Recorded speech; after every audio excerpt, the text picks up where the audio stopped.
Journey to the Centre of the Earth, Chapter 5, The Sea.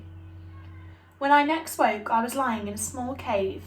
Beyond its mouth I could see the light of day and hear the wind blowing and waves breaking on a beach. My uncle came over to me. Am I dreaming? Not at all. I'm crazy then. I can see sunlight. Don't worry, my boy. All will soon become clear. We found you and brought you here. You've been resting. Tomorrow we shall sail, he added, as if it was the most normal thing in the world. Sail? The word was too much for my curiosity. I managed to drag myself to the mouth of the cave and stopped still. The sea, I shouted. I could actually see the sea. But how could there be sea under the earth? We were inside what must have been a cavern, but it was far too vast to call it that. The sea stretched into the distance, trees lining the shore. Above my head, clouds swept across the sky. Above them there must have been rock, but the cavern was several miles high.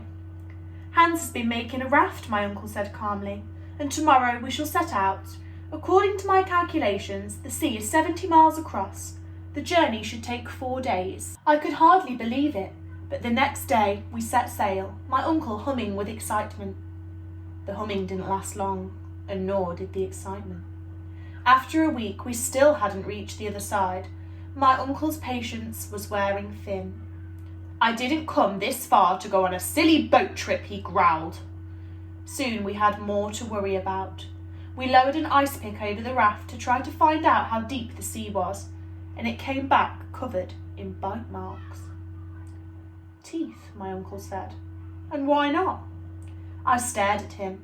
Surely there couldn't be anything alive in this sea. The next few days were quiet. Each night I dreamed of terrifying, gigantic creatures gliding below us, but I dismissed my fears as ridiculous, until our raft was hit by an enormous jolt. What was that? My uncle shouted. Have we hit the coast? Hans pointed to vast objects in the water. A giant porpoise, I cried. And a sea serpent, my uncle added. Look, a whale, I shouted, and a monstrous crocodile. I stared in horror at these enormous creatures. Just one of them could crush the raft with a single bite. Hans tried to steer our little raft away, but they swam closer, faster than express trains. I held up my rifle to shoot, but what effect could a tiny bullet have on one of these monsters? As we watched, the creatures reared up out of the water, and we realised there were just two. A monster with a porpoise's snout and crocodile's teeth, and an enormous sea lizard. They were dinosaurs, an ichthyosaurus and a plesiosaurus, my uncle murmured. Still alive, down here? Incredible!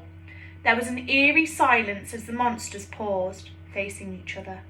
Then, ignoring our raft, each attacked the other with incredible fury. They hissed and thrashed in the water. Each slap of a tail and each claw tearing through the ocean sent liquid mountains racing towards us. We nearly toppled off the raft. They fought for 2 hours before they both disappeared beneath the surface, leaving a whirlpool behind. For a moment, all was still. Then the head of the plesiosaurus reared back up, covered in blood. I could see it was mortally wounded. It thrashed the water like a gigantic whip, and the spray nearly blinded us. After some time, it slowed down. Finally, it was still, and its lifeless body floated away on the waves.